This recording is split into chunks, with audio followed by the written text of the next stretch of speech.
On va beaucoup parler d'immigration clandestine cette semaine à l'Assemblée nationale. Ce soir, devant le Palais Bourbon, plusieurs dizaines d'associations sont venues protester contre le projet du ministre de la Justice, M. Toubon, qui envisage d'inclure dans la loi antiterroriste toute aide au séjour irrégulier d'un étranger en France. Par ailleurs, une commission d'enquête parlementaire va proposer de renforcer les barrières contre l'immigration clandestine et durcir la loi que M. Pasqua avait fait voter en 1993. Jeff Wittenberg, Pierre-Laurent Constant.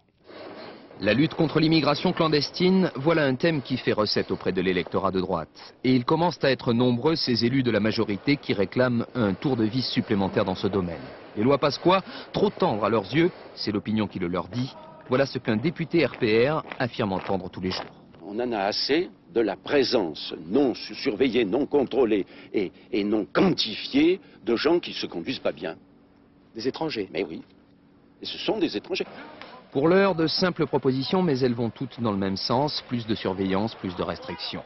Il s'agirait d'abord d'imposer un relevé d'empreintes digitales aux ressortissants des pays dits à risque migratoire, c'est ce qui est écrit dans le rapport. Ensuite, les prestations familiales, les aides en matière de santé, il faudrait les limiter, dit la Commission.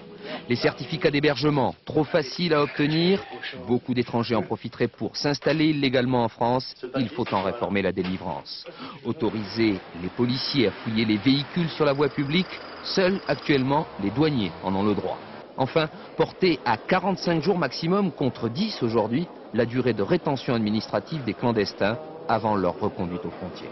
Au total, un arsenal très musclé, d'ores et déjà dénoncé par l'opposition. Si on veut prévenir l'immigration clandestine, il faut frapper les filières de travail clandestin, il faut frapper le patronat qui fait venir encore et toujours des salariés qui ne sont pas des salariés, qui sont des clandestins, il faut frapper la source même de l'immigration clandestine. Attention aux amalgames entre immigration et délinquance, dit pour sa part le garde des Sceaux. Bref, si les députés veulent durcir les lois Pasqua, le gouvernement, lui, n'a encore rien décidé.